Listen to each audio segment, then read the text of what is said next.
Assalamualaikum warahmatullahi wabarakatuh. Selamat pagi pemirsa, kembali lagi bersama saya Nova dalam program acara Jalan Surga.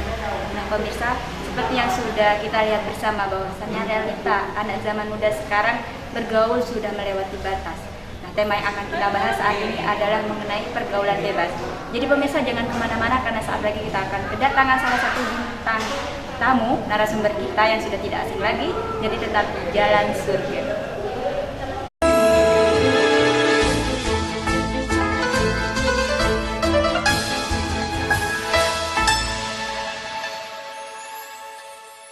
Baik pemirsa, kembali lagi bersama saya Maka dalam program acara Jalan Surga. Nah seperti yang sudah saya katakan tadi tentang tema kali ini bahaya pergaulan bebas. Sekarang kita sudah ditemani oleh salah satu narasumber kita yaitu Gus Nurul Nafis. Kita sapa dulu. Assalamualaikum warahmatullahi wabarakatuh Gus. Waalaikumsalam warahmatullahi wabarakatuh. Ya, bagaimana kabarnya Gus di pagi hari ini? Alhamdulillah dalam keadaan sehat walafiat. Semoga pemirsa demikian juga dimanapun Anda berada. Ya, baik Gus, tema yang akan kita bahas yaitu tentang bahaya pergaulan bebas karena maraknya anak zaman muda sekarang itu bergaul sepertinya sudah tidak ada batas. Menurut pandangan Gus Wadud, apa sih arti dari pergaulan bebas itu sendiri? Jadi pergaulan bebas adalah pergaulan antara individu dengan individu, atau antara kelompok dengan kelompok, atau individu dengan kelompok, atau kelompok dengan individu, di mana pergaulan itu tidak berpegang teguh kepada aturan-aturan agama dan juga tidak berpegang kepada aturan-aturan norma sosial yang berlaku.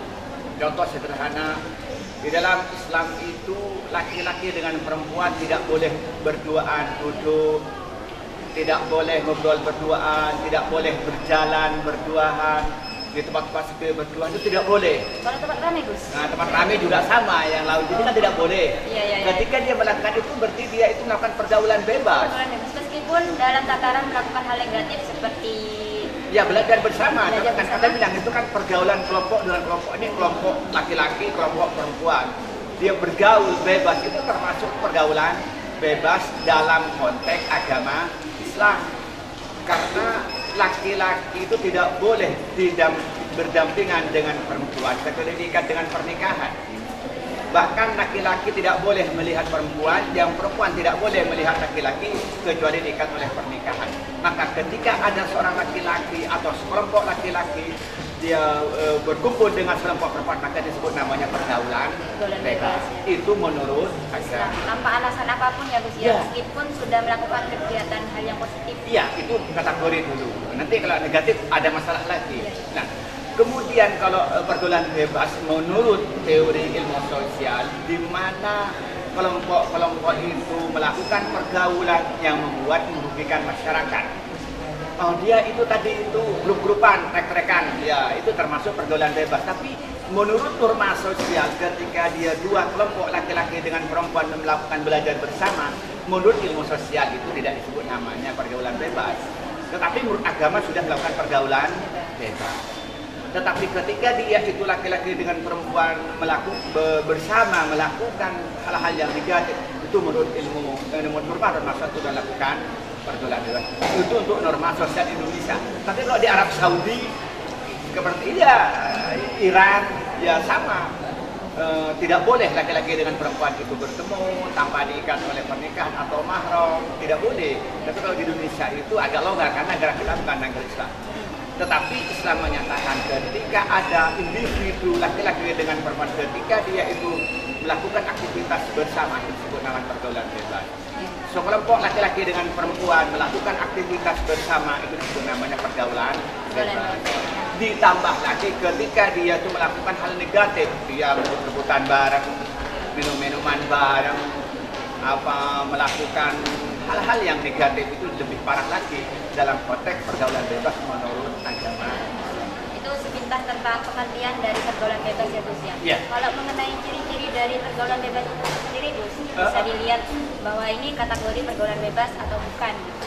Ya banyak ya, diantaranya ketika dia dua laki-laki dengan perempuan melakukan aktivitas kita bersama, yang makan di warung bersama, duduk di perpus bersama, duduk di bangku kuliah bersama, duduk di di kartu bersama, itu sebenarnya pergaulan bebas. Atau sekelompok kita ada ini ada 5 perempuan, 5 laki-laki, atau 10 laki-laki, 5 perempuan melakukan aktivitas bersama, itu disebut namanya pergaulan.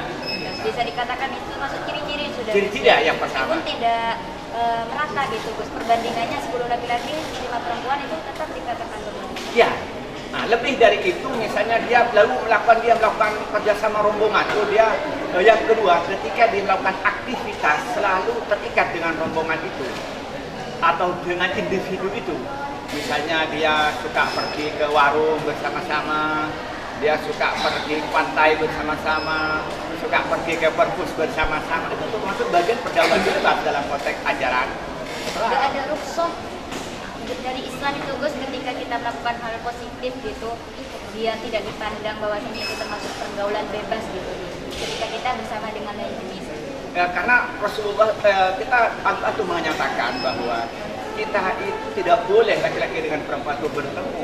Kita itu tidak boleh melihat laki-laki dengan perempuan. Bahkan kita melihat itu hukumnya sudah berdosa, apalagi dia bergaul, berduaan. Jadi menyatakan laka fil ula wa alaika fis saniyah, melihat satu kali pandangan itu sudah berdosa. Berapa dosanya? Ya, sudah tidak terukur. Ya mungkin durasi, mungkin ada pandangan yang hampa, mungkin dosa lebih kecil. Kalau kemudian melihat dengan serta dengan hawa nafsu, mungkin dosanya bertambah. Jadi sesuai dengan kadar getaran hatinya dan berapa jumlahnya. Mungkin kayak telepon lah. Mungkin kalau sesama operatornya dan waktunya sebentar, mungkin biayanya sedikit ya? Kalau umpamanya selain operator, kemudian dengan durasi lebih panjang, mungkin biayanya lebih banyak lagi gitu. Bisa diukur dengan seperti itu ya? Ya kira-kira begitulah. Jadi itu ciri-ciri yang kedua. Kemudian ciri-ciri yang ketiga, ketika sekelompok laki-laki atau pemuda dan pemudi itu bergaul, sudah tidak mau menerima nasihat orang lain. Dia itu sudah terikat dengan kelompok itu, harus melakukan hal yang menurut mereka itu baik, menurut mereka itu enak, menurut mereka itu bukan ciri-ciri itu. Kemudian ciri-ciri yang berikutnya itu ketika mereka ini sudah melakukan hal-hal yang negatif, seperti tadi itu misalnya minum-minuman bareng, kemudian kebut-kebutan bareng, kemudian ke pantai bareng, kemudian nonton bareng. Jadi dia sudah kerja lebih hal-hal yang negatif. Maka disitulah lebih nampak ciri-ciri pergaulan bebas. Dan ini yang terjadi di zaman sekarang. Ciri-ciri yang terakhir ini sangat nampak. Kita melihat segerombolan mahasiswa dan mahasiswi, segerombolan anak mahasiswa, siswi SMA, SMP itu sudah biasa. Kemudian mereka pergi ke night club bareng-bareng, pergi nonton bioskop dunia luar bareng-bareng. mungkin sudah biasa juga, tapi ketika di pesantren itu kan hal yang nggak wajar gitu. Ya, pesantren sudah mempunyai aturan sendiri, punya norma sendiri yang berusaha melaksanakan norma-norma agama. Tapi kita bisa melihat di sekolah-sekolah umum, bahkan di perguruan tinggi, yang memberikan label Islam itu mereka agak longgar dalam mendefinisikan tentang pergaulan bebas. Mereka menyatakan begini, kita sama-sama dewasa, kita sama-sama punya pendidikan, kita bisa menjaga diri, alasan mereka. Sehingga mereka mengartikan pergaulan bebas itu sudah ada longgar. Ketika ada laki-laki dengan perempuan berjalan, pacarnya takut, enggak, teman. Ya, kenapa? Kata, oh ini Pak, bukan pacar Pak, tapi KTM. Bukan kartu tanda mahasiswa, tapi kawan, tapi mesra. Jadi dia itu KTM bukan kartu tanda mahasiswa, tapi kawan, tapi mesra. Itu mereka bilang, ini bukan pergaulan bebas. Ini sekedar kawan, tapi mesra. Ini bukan pacar. Tidak, iya, bukan kartu tanda mahasiswa, tapi kawan, tapi mesra. Itu yang terjadi. Apalagi zaman sekarang, subhanallah, yang perempuan ini kan pakaiannya serba menarik lah. Kalau saya menyatakan itu BMW lah. Baju mengalahkan wajah lah, kira-kira begitulah. Subhanallah. Itu akan menarik pergaulan bebas di kalangan remaja, di kalangan mahasiswa. Bisa menarik dari pakaiannya ya Gus. Iya, dia akan tertarik dan mendorong untuk melakukan pergaulan bebas. Subhanallah. Itu yang tadi di zaman sekarang. Itu mungkin untuk ya. Baik pemirsa, itulah tadi sekilas tentang pengertian dan juga ciri-ciri dari pergaulan bebas. Saat lagi kita akan mengetahui apa penyebab dari pergaulan bebas itu sendiri. Jadi jangan kemana-mana, tetap di Jalan Surga.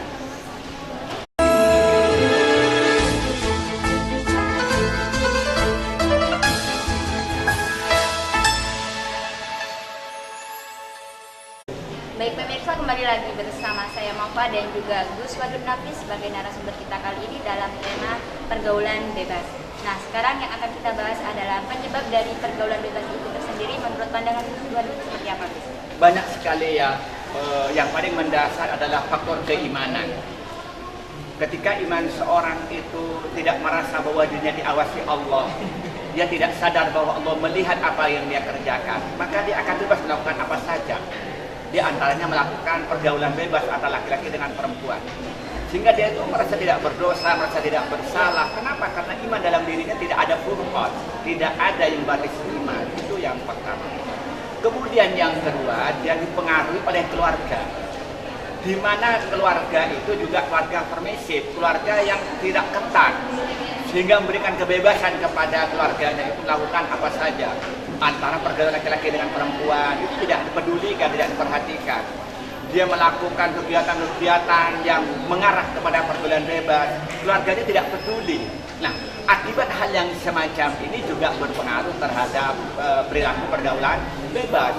Dia datang ke rumahnya dengan bawa teman yang laki-laki misalnya, datang ke rumahnya dengan beberapa perempuan, dia tidak dianggap hal-hal yang biasa.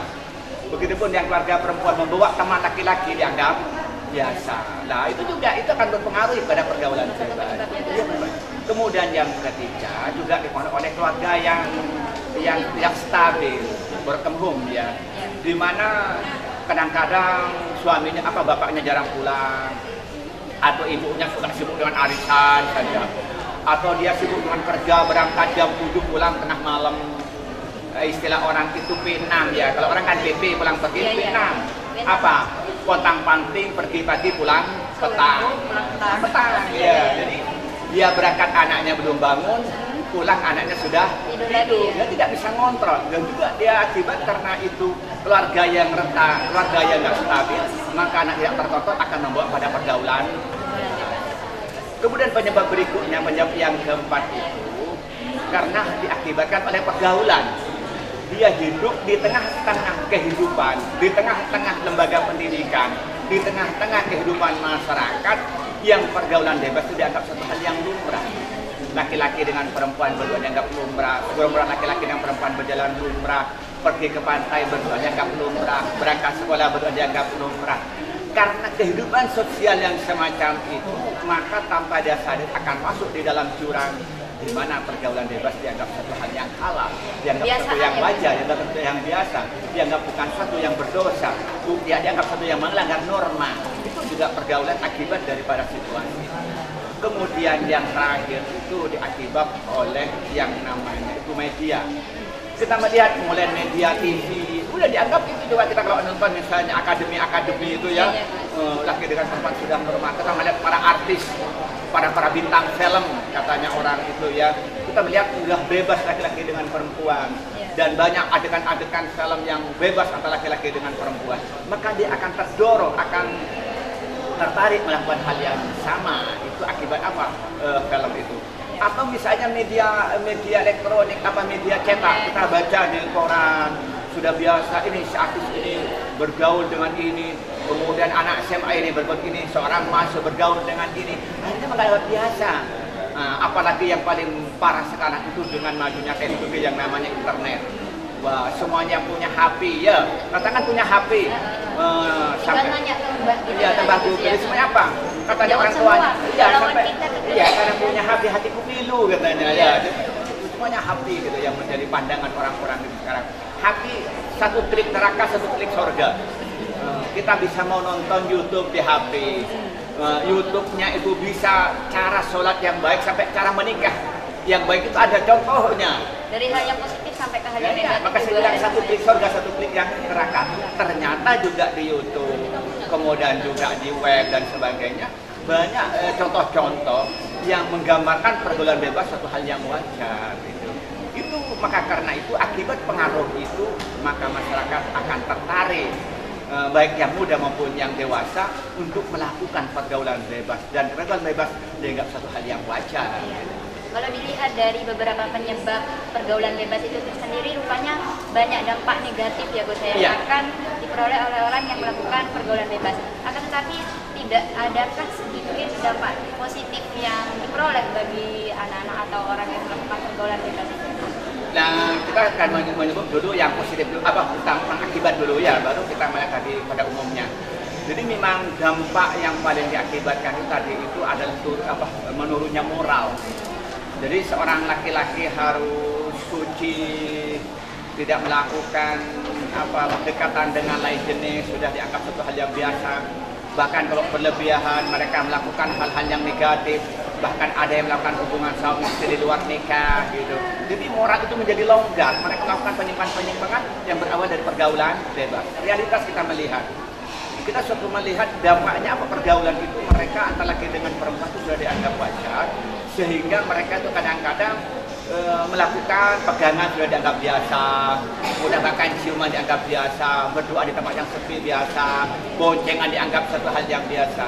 Maka apa artinya? Maka turunnya moral sedemikian rupa akibat pergaulan bebas. Itu yang pertama.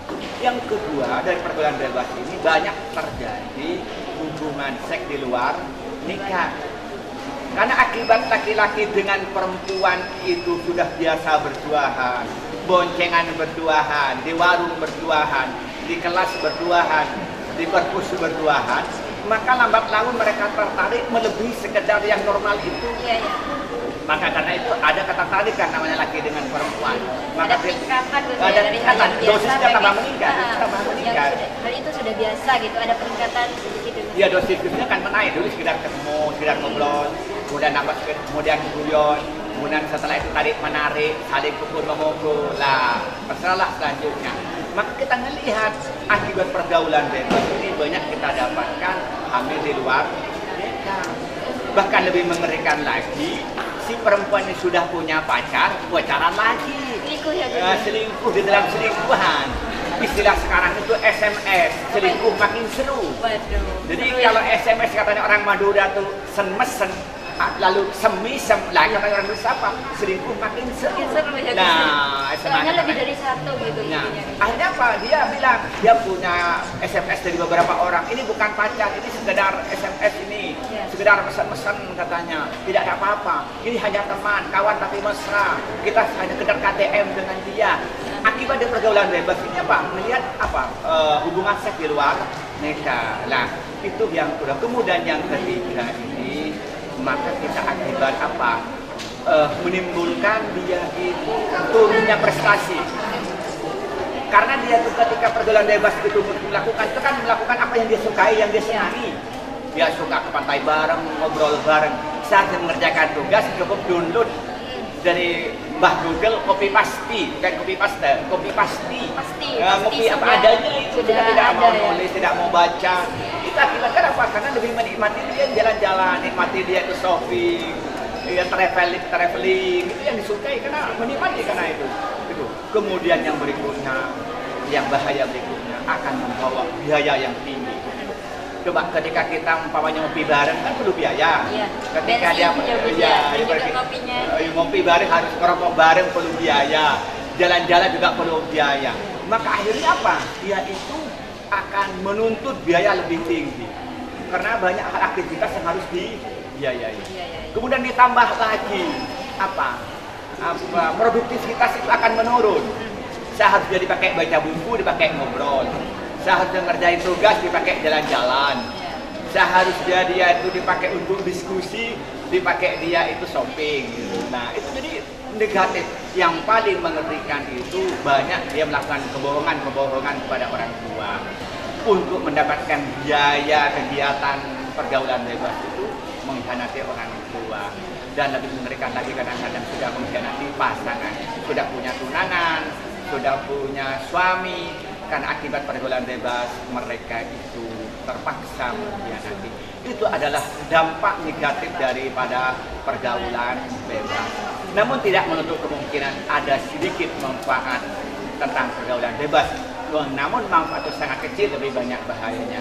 Di antaranya mereka itu tidak super, bisa terbuka, bisa fleksibel bergaul, bisa banyak teman, itu di antara manfaatnya. Tetapi ismuhuma, dosanya itu lebih besar daripada manfaat yang harus didapatkan dalam pergaulan. Inilah mungkin yang perlu kita sampaikan tentang penyebab dan dampak pergaulan bebas. Baik pemirsa, sudah kita simak bersama bahwasannya penyebab dan juga dampak dari pergaulan bebas rupanya banyak sekali, dan saat lagi kita akan mengetahui bagaimana pandangan Islam menilai bahwasanya pergaulan bebas itu seperti ini. Jadi jangan kemana-mana, tetap di Jalan Surga.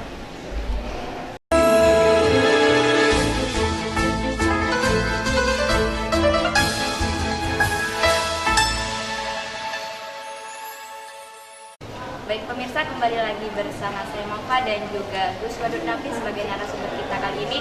Nah, kita sekarang beranjak kepada segmen berikutnya, yaitu bagaimana Islam memandang pergaulan bebas itu. Menurut Gus Wadud bagaimana? Ya, terima kasih. Di dalam Al-Quran sudah dijelaskan la taqrabuz zina. Kalian tidak boleh mendekati zina. Kemudian Sayyid Qutb dalam kitab Al-Quran menjelaskan yang dimaksud dengan mendekati zina itu adalah segala tindakan, segala perbuatan, segala perkataan yang mendorong untuk melakukan perzinahan. Itu disebut namanya taqrabuz zina. Kemudian ditarik dari tafsir ini, ternyata pergaulan bebas itu adalah merupakan aktivitas yang sebagian besar itu mengarah ke situ. Contohnya ketika laki-laki dengan perempuan berduaan, ketika laki-laki dengan perempuan itu boncengan, ketika laki-laki dengan perempuan itu rombongan pergi ke pantai. Nah, lama-lama dia akan mendorong, akan mendekati perbuatan zina. Maka karena itu berangkat dari ayat itu bahwa pergaulan bebas itu adalah perbuatan yang terlarang karena termasuk mendekati zina. Itu yang pertama. Kemudian di surat An-Nur menyatakan bahwa kita seorang mukmin harus menjaga pandangan. Artinya laki-laki tidak boleh melihat perempuan yang bukan mahramnya dan bukan istrinya. Begitupun seorang perempuan tidak boleh melihat laki-laki yang bukan mahram dan bukan suaminya. Nah, ketika melakukan itu berarti perbuatan yang haram.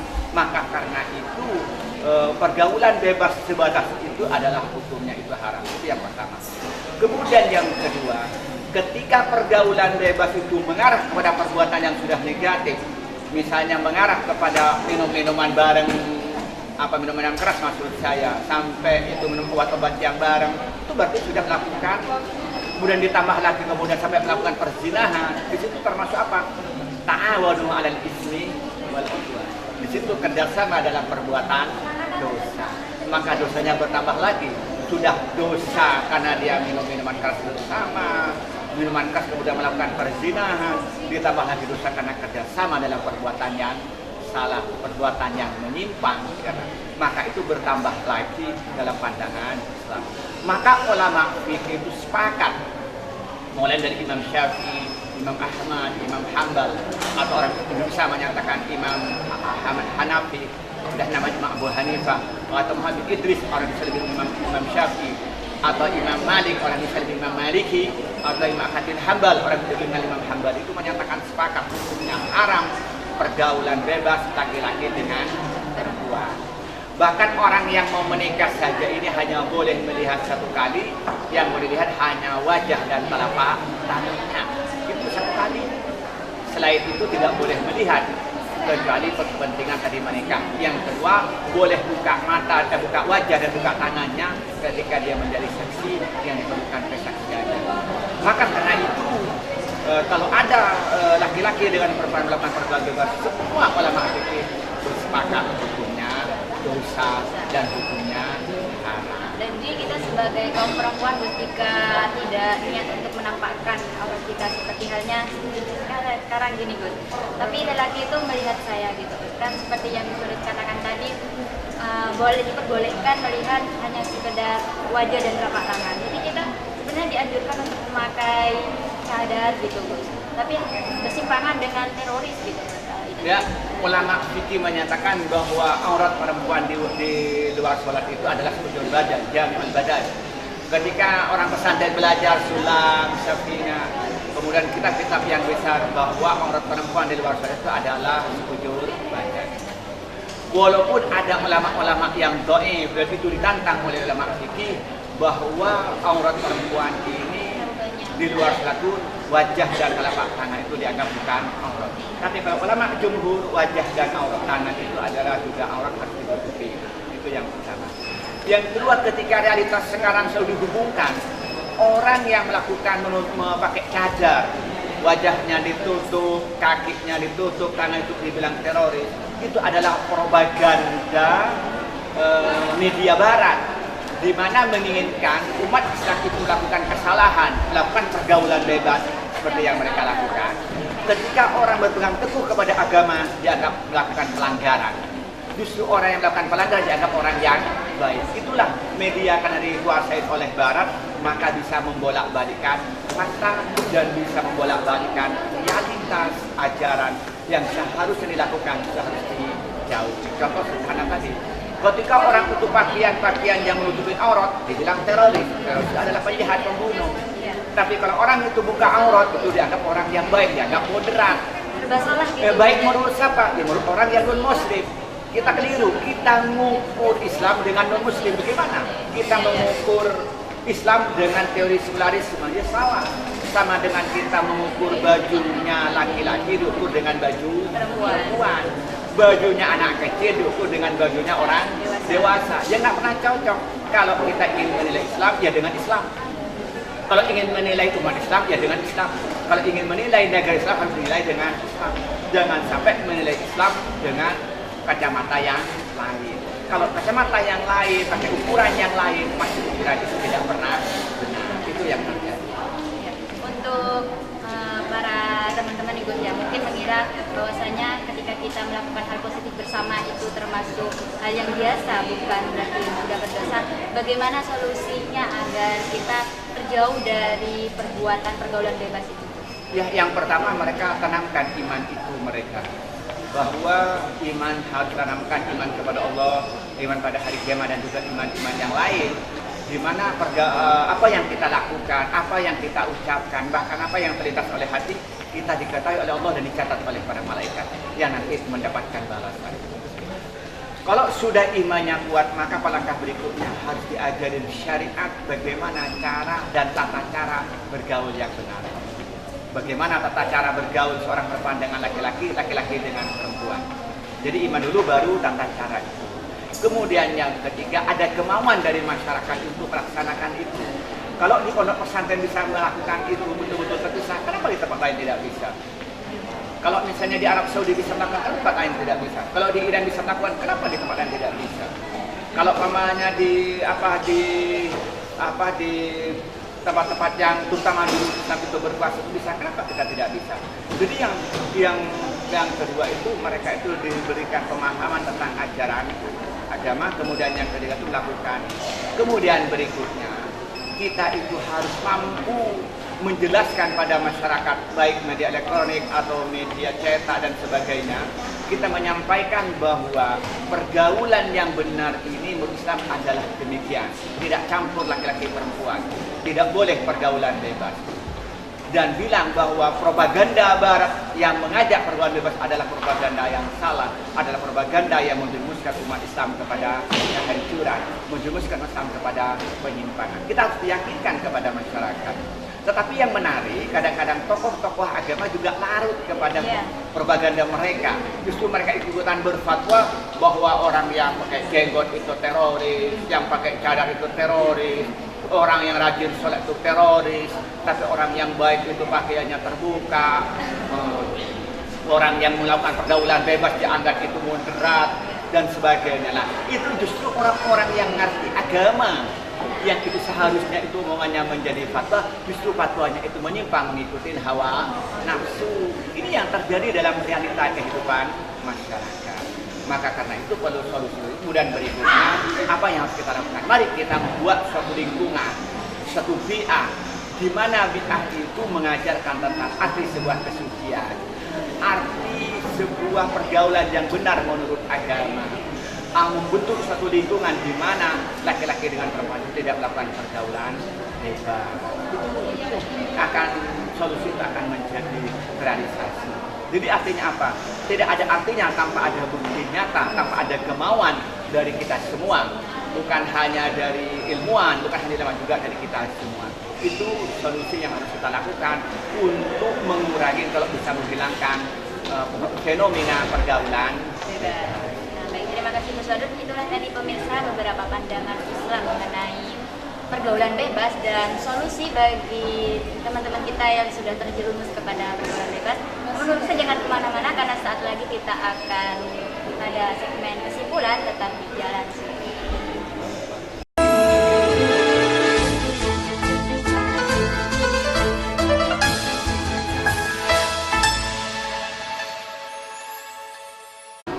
Baik pemirsa, kembali lagi bersama saya Maufa dan juga Gus Wadud Nafis sebagai narasumber kita kali ini.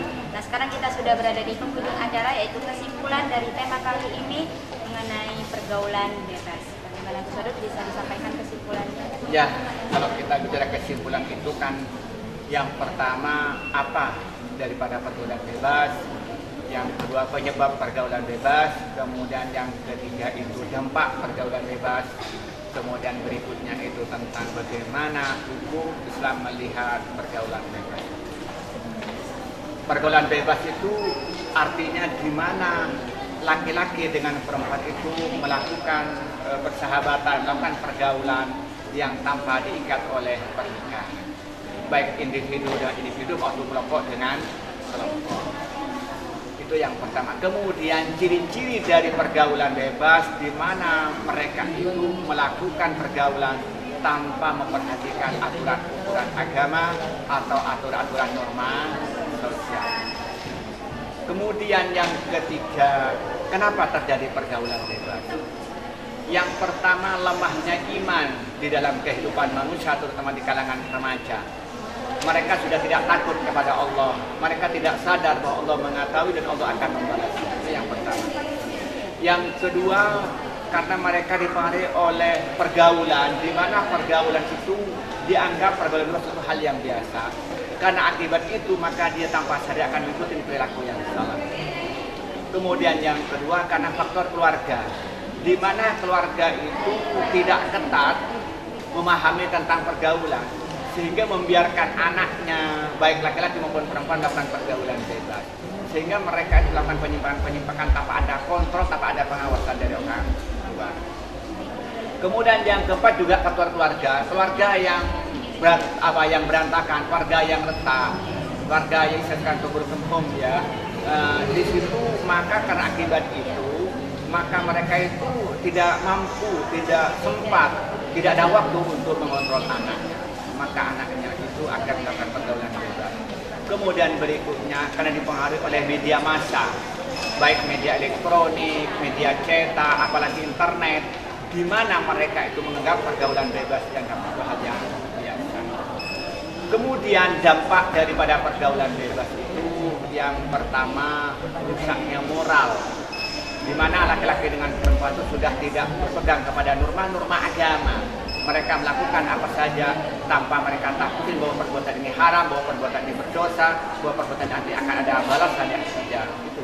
Kemudian yang kedua, akibat itu banyak akibat perzinahan atau hubungan seks di luar nikah, dan banyak hamil di luar nikah. Kemudian yang ketiga, mereka berakibatkan melakukan penyimpangan-penyimpangan kenakalan yang lain seperti narkoba bersama, minuman keras bersama, dan sebagainya. Kemudian berikutnya akan turunnya prestasi di kalangan pelajar, di kalangan mahasiswa dan mahasiswi karena mereka disibukkan dengan kegiatan yang sifatnya dengan pergaulan bebas. Kemudian berikutnya juga akan menelan biaya yang tinggi, akan menambah budget karena pergaulan bebas itu perlu budget. Kemudian berikutnya masalah hukum Islam. Ulama fikih itu menyatakan pergaulan bebas hukumnya itu haram. Berdasarkan Al-Quran, berdasarkan hadis, bahwa pergaulan itu adalah perbuatan yang diharamkan oleh agama. Maka karena itu, marilah kita sebagai seorang muslim mampu menjaga diri dari perbuatan yang termasuk kategori pergaulan bebas. Dan mari keluarga kita dan juga orang-orang yang dekat dari kita ini, kita ajak supaya mereka menghindari segala bentuk, segala tindakan yang mengarah pergaulan bebas, supaya kita semua nanti mendapatkan rahmat dari Allah, mendapatkan berkah dari Allah, termasuk mukmin, orang yang beriman yang taat kepada Allah, sehingga di dunia kita bahagia, di akhirat akan bahagia. Inilah yang mungkin kesimpulan daripada dialog pada pertemuan kali ini. Terima kasih Gus Harun. Itu tadi pemirsa kesimpulan pada tema kali ini mengenai pergaulan bebas. Semoga kita dijauhkan dari perbuatan yang diharamkan oleh Allah tersebut dan kita menjadi lebih baik ke depannya, dan semoga bermanfaat. Akhirnya dari kami saya ucapkan terima kasih kepada Gus Harun Nafis dan wassalamualaikum warahmatullahi wabarakatuh.